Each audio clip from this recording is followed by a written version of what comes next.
মুখে নাই রুচি, জ্বর ঠান্ডা, কারোর যদি খেতে ইচ্ছা না করে এইভাবে তোমরাও একদিন বানিয়ে নিও এই রেসিপিটা। কেমন আছো বন্ধুরা? আমি রাজিয়া আবার নিয়ে এসেছি একটা রেসিপি। বোনের হয়েছে জ্বর, ঠান্ডা লাগা, সর্দি, কিছুই খেতে ভালো লাগে না, মুখে নাই রুচি। তাই বোন বলছে যে আমাকে একটা টক জাতীয় কিছু খেতে ইচ্ছা করছে, তাই বোনের জন্য বানিয়ে নিলাম এই টক তেঁতুলের রেসিপিটা। তাই ভাবলাম যে তোমাদের সঙ্গেও শেয়ার করি রেসিপিটা। চলো আমি তোমাদেরকে দেখিয়ে দিই ডিম, আলু, বেগুন দিয়ে কীভাবে তেঁতুলের টক দিয়ে আমি রান্না করি। চলো তোমাদের সঙ্গে সেটাই শেয়ার করি। তো নিয়ে নিয়েছি আমি জিরে, সাদা সর্ষে, কালো সর্ষে, পেঁয়াজ, লঙ্কা। আমি এগুলোকে আদা রসুনগুলোকে বেটে নিলাম। নিয়ে নিয়েছি মিডিয়াম সাইজের দুটো আলু দুটোকে কেটে ধুয়ে নিলাম। নিয়েছি আমি মোটা সাইজের ফুলকো ফুলকো বেগুন, টাটকা একদম জমির তোলা বেগুনগুলোকে আমি মোটা মোটা করে, দেখতেই পাচ্ছি কিরকম স্লাইস করে কেটে নিয়েছি। এরকম মোটা করে এগুলোকে বানাতে হবে।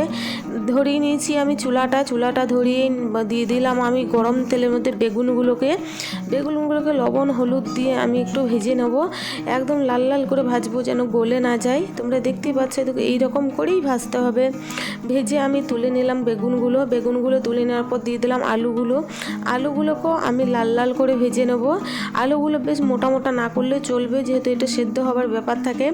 এটা লাল লাল করে ভেজে আমি তুলে নিলাম। নিয়েছি একটা ডিম, তোমরা এখানে 2, 3, 4 সব ডিম নিতে পারো। আমি দিয়েছি একটা মাত্র ডিমটাকে আমি ফাটিয়ে ওই কড়াইতে আমি ভেজে আমি তুলে নেব পিস পিস করে।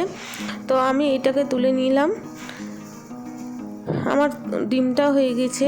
আমি ওই কড়াইতে আবার দিয়ে দেবো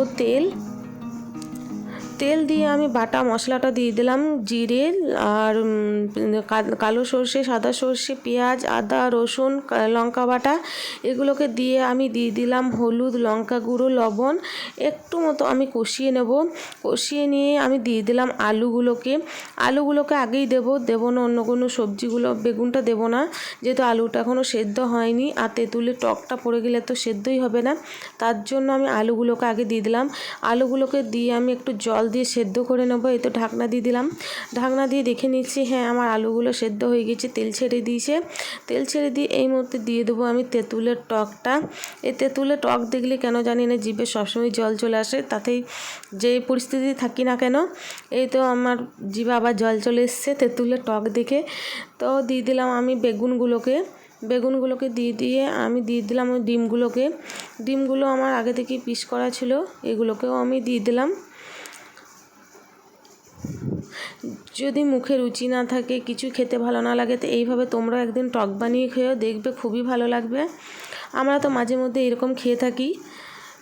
ঢাকনা দিয়ে আমি জাল করে নিলাম প্রায় 10 মিনিট জাল করার পর আমি দিয়ে দেবো একটু মতো ব্যালেন্সটা ঠিকঠাক রাখার জন্য চিনি, অল্প কিছু দানা চিনি দিয়ে দিলাম।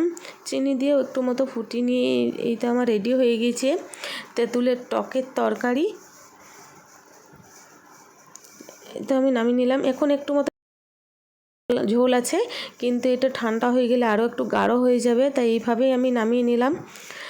এইরকম তেঁতুলের টক খেতে কে ভালোবাসো, আর এইরকম যদি ঘরোয়া রেসিপি ভালো লাগে তো আমার চ্যানেলটা সাবস্ক্রাইব করো আর আমার পাশে থেকো। আর কেমন লাগলো সেটাও বলো।